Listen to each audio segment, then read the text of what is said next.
जय हिंद दोस्तों, स्वागत है आपका शिक्षा कंपटीशन क्लासेस में। दोस्तों आज की इस वीडियो में हम भारतीय संविधान का विकास कैसे हुआ इसके बारे में डिटेल से पढ़ेंगे। यानी दोस्तों आज हम लोग जो नियम कानून देख रहे हैं, यह नियम कानून कहां से आया, कौन सा एक्ट कब आया, इसके बारे में आज आपको पूरी जानकारी हम इस वीडियो में डिटेल से बताने वाले हैं। उसके पहले दोस्तों हम आपको बता दें कि संविधान क्या है, संविधान की परिभाषा क्या है और दोस्तों संविधान को कितने भागों में बांटा गया है। जैसे अलिखित संविधान, लिखित संविधान के बारे में कल हम आपको डिटेल से पढ़ाए थे। तो जो अभी तक उस वीडियो को नहीं देखा है तो वीडियो के नीचे लिंक मिल जाएगा, आप उस वीडियो को देख लीजिएगा। संविधान का वो पहला वीडियो था और जो भारतीय संविधान का विकास आज हम आपको पढ़ाने वाले हैं दोस्तों, इस संविधान का दूसरा वीडियो है। आप शुरू से लास्ट तक देखिए, आपको बहुत मजा आएगा और अच्छे से समझ में आएगा।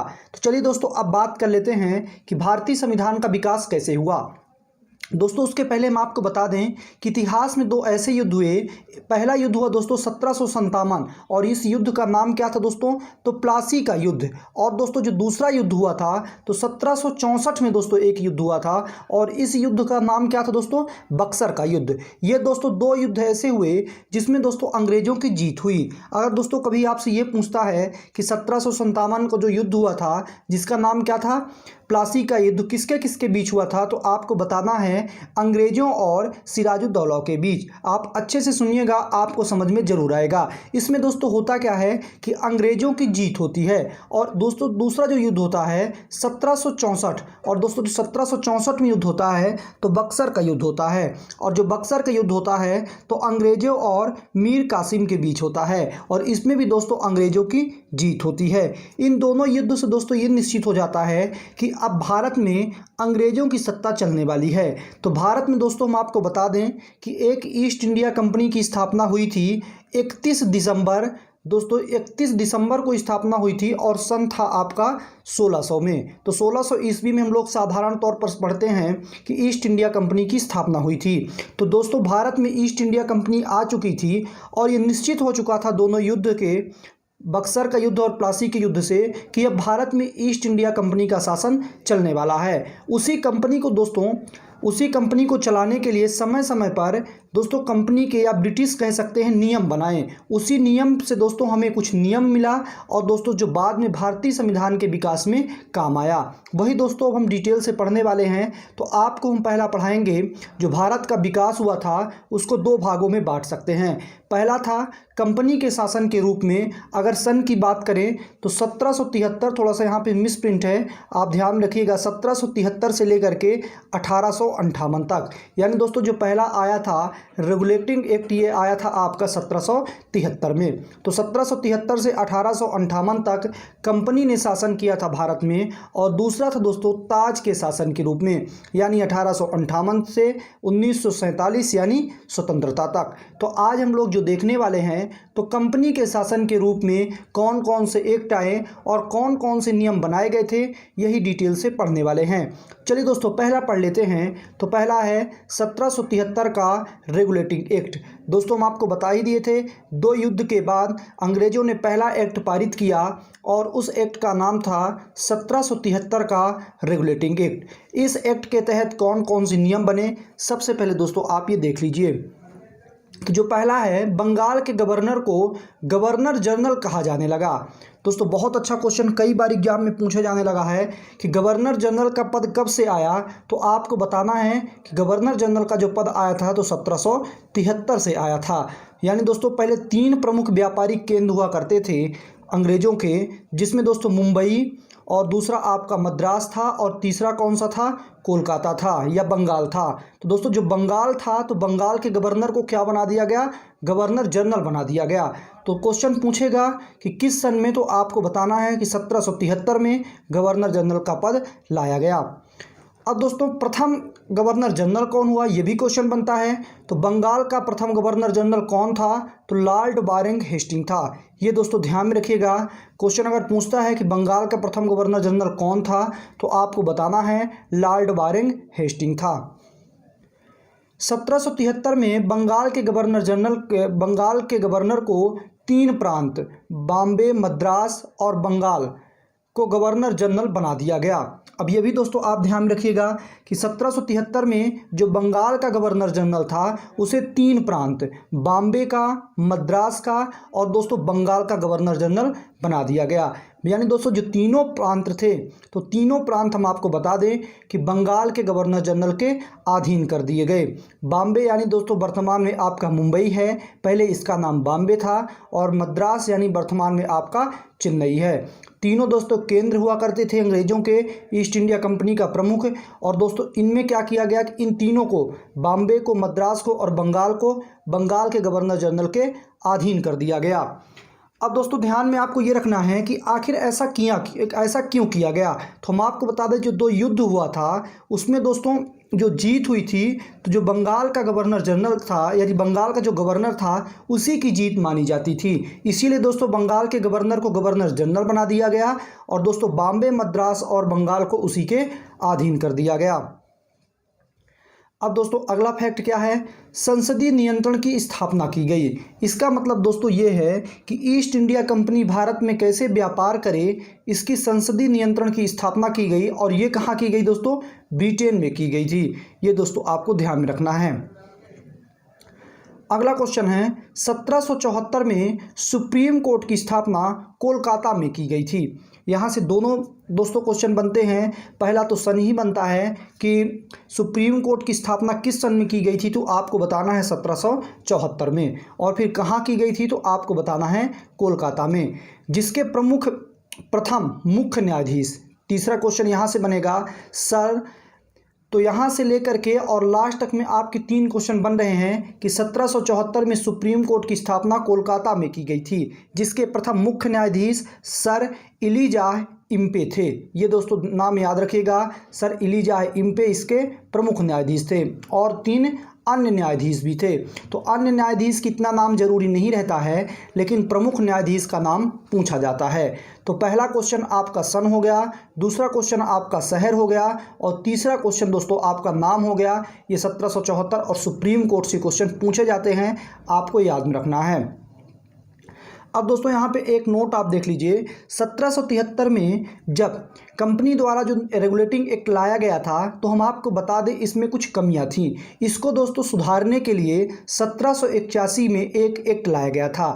तो आप बस इसमें इतना ही याद रखिएगा कि पूछता है अगर कभी कि जो रेगुलेटिंग एक्ट 1773 में आया था, इस एक्ट को सुधारने के लिए जो आपका सेटलमेंट ऑफ एक्ट आया था, तो किस सन में आया था, तो आपको बता देना है 1781 में। अब चलिए दोस्तों देखते हैं जो अगला एक्ट आया था, तो 1784 का ईस्ट इंडिया एक्ट। ये दोस्तों आपको ध्यान रखना है, यहाँ से भी क्वेश्चन बनते हैं और सन भी डायरेक्ट पूछा गया है। अब दोस्तों देख लीजिए, बस यहाँ पे आपका एक ही फैक्ट है, 1774 में दोहरे प्रशासन की शुरुआत की गई। दोहरे प्रशासन का मतलब ये था बोर्ड ऑफ डायरेक्टर और बोर्ड ऑफ कंट्रोलर। इनका मतलब क्या था, यानी दोस्तों व्यापारिक मामले देखना और राजनीतिक मामले देखना। अभी तक क्या रहता था कि जो मुखिया रहता था दोस्तों ईस्ट इंडिया कंपनी का, उसी का काम रहता था कि व्यापारिक और राजनीतिक दोनों मामलों को देखना। लेकिन 1774 में क्या कर दिया गया, दोहरे प्रशासन की शुरुआत कर दी गई, जिसमें दोस्तों जो बोर्ड ऑफ डायरेक्टर था उसका सिर्फ काम ये हो गया कि व्यापारिक मामले देखता था, और जो बोर्ड ऑफ कंट्रोलर था उसका काम क्या था, राजनीतिक मामले इंडिया में देखना। यानी दोस्तों अभी तक जो काम एक व्यक्ति करता था उसके लिए 2 सहायक बना दिए गए, मतलब मूल आपका एक ही होगा और इसके 2 सहायक बना दिए गए, जिसमें दोस्तों एक का काम क्या हो गया था कि व्यापारिक मामले देखना, और दूसरे का काम क्या हो गया था, राजनीतिक मामले देखना। तो ये दोस्तों ध्यान रखिएगा कि बोर्ड ऑफ डायरेक्टर और बोर्ड ऑफ कंट्रोलर की शुरुआत कब से की गई थी, 1774 में। अब 1793 का चार्टर एक्ट। ये दोस्तों यहाँ पे सिर्फ एक ही क्वेश्चन इसमें बनता है कि जो भारतीय राजस्व वेतन देने की व्यवस्था किस एक्ट के तहत लाई गई थी, तो आपको बताना है 1793 के चार्टर एक्ट से। चलिए दोस्तों देख लेते हैं इसमें क्या है। इस एक्ट के तहत नियंत्रण बोर्ड के कर्मचारियों को वेतन भारतीय राजस्व देने की व्यवस्था की गई। यानी दोस्तों हम आपको बता दें कि जो नियंत्रण बोर्ड, अभी आपने देखे होंगे यहाँ पे 2 बोर्ड बनाए गए थे, तो यहाँ पे दोस्तों जो बोर्ड बनाए गए थे, इसमें जो नियंत्रण बोर्ड थे, इसमें जितने भी कर्मचारी थे, तो हम आपको बता दें इनको जो पैसा देने की, वेतन देने की बात आई तो ये कहा गया कि भारतीय राजस्व से ही इनको पैसा अब दी जाएगी। यानी दोस्तों जो कमाई होगी जो भारतीय राजस्व से, उसी में से इनको वेतन दिया जाएगा। दोस्तों हम आपको बता दें कि संविधान का ये दूसरा ही भाग है, आप अच्छे से देखिएगा। अगर आपको समझ में ना आए तो आप कमेंट बॉक्स में ज़रूर बताइएगा। डेली शाम को 8 बजे आपको संविधान का वीडियो मिलेगा। अब चलिए दोस्तों देख लीजिए, इसमें आप समझ गए होंगे 1773 का एक्ट क्या था कि जो मतलब नियंत्रण बोर्ड के कर्मचारी थे उनको भारतीय राजस्व से पैसा देने की व्यवस्था की गई। सिर्फ एक ही क्वेश्चन है। अगला एक्ट है 1813 का चार्टर एक्ट। इसमें क्या है आप देख लीजिए। इस एक्ट के तहत कंपनियों का अधिकार पत्र 20 साल के लिए बढ़ा दिया गया। दोस्तों हम आपको बता दें कि 1600 ईस्वी में जब ईस्ट इंडिया कंपनी की स्थापना हुई थी, तो जब भारत में व्यापार करने आए थे तो पहली बार उनको मात्र 15 साल व्यापार करने की अनुमति इंडिया में मिली थी। आपको पता ही होगा कि पहला अंग्रेज जो व्यक्ति भारत में आया था तो उसका क्या नाम था, हॉकिंस था, जो दोस्तों जहांगीर के समय में आया था। तो 15 साल के लिए दोस्तों व्यापार पत्र वहाँ से दिया गया था 1600 में। और दोस्तों समय बीतता गया और 1813 में हम आपको बता दें कि 20 साल के लिए इनका व्यापार पत्र क्या, लीज, जैसे लीज अपने यहाँ चलता है उसी प्रकार से इनका व्यापार करने का अधिकार पत्र 20 साल के लिए बढ़ा दिया गया था। और दोस्तों देख लीजिए, कंपनियों को भारत में एकाधिकार व्यापार करना बंद कर दिया गया। इसका मतलब दोस्तों ये है कि डायरेक्ट कोई भी अब ब्रिटेन से आके भारत में व्यापार नहीं कर सकता। पहले दोस्तों उसको ईस्ट इंडिया कंपनी के साथ समझौता करना पड़ेगा, उसके बाद ही भारत में व्यापार कर सकता है। लेकिन चीन के साथ और पूर्वी देश के साथ चाय का व्यापार करने के लिए एकाधिकार को 20 साल के लिए बढ़ा दिया गया। तो यहाँ पे आप ध्यान में रखिएगा कि भारत के साथ एकाधिकार व्यापार किस एक्ट के तहत बंद किया गया था, तो आपको बताना है 1813 के चार्टर एक्ट थे। और 20 साल के लीज कब बढ़ाया गया था, तो आपको बताना है 1813 के चार्टर एक्ट के तहत। दोस्तों हम आपको बता दें कि अगर आपने अभी तक शिक्षा कंपटीशन क्लासेस को अगर सब्सक्राइब नहीं किया है तो वीडियो के नीचे लिंक मिल जाएगा, आप वहाँ से सब्सक्राइब कर लें। अब चलिए दोस्तों अगला देख लेते हैं 1833 का चार्टर एक्ट। दोस्तों बहुत अच्छा एक्ट आया था। इस एक्ट में हम आपको बता दें बहुत सारे क्वेश्चन छुपे हुए हैं, आप देख लीजिए। बंगाल के गवर्नर जनरल को पूरे भारत का गवर्नर जनरल 1833 में घोषित कर दिया गया। आपने अभी पढ़ा ही होगा, अगर ऊपर गए होंगे कि 1773 में जो बंगाल का गवर्नर था उसको गवर्नर जनरल घोषित किया गया था। और 1833 में क्या हो गया कि जो बंगाल का गवर्नर जनरल था उसको पूरे भारत का गवर्नर जनरल घोषित कर दिया गया। ये दोस्तों ध्यान में रखिएगा कि 1773 में क्या किया गया था, एक बार हम फिर से आपको बता देते हैं। तो 1773 में जो बंगाल का गवर्नर था उसको गवर्नर जनरल घोषित किया गया था। और 1833 में क्या किया जा रहा है कि जो बंगाल का गवर्नर जनरल है उसे पूरे भारत का गवर्नर जनरल घोषित कर दिया गया। इस तरह पूरे भारत का प्रथम governor general Lord William Bentinck था। ये दोस्तों ध्यान में रखिएगा, क्वेश्चन पूछा जाता है कि पूरे भारत का या तो भारत का प्रथम गवर्नर जनरल कौन था, तो लॉर्ड विलियम बेंटिंक था। अब कंपनियों का व्यापार अधिकार समाप्त कर दिया गया।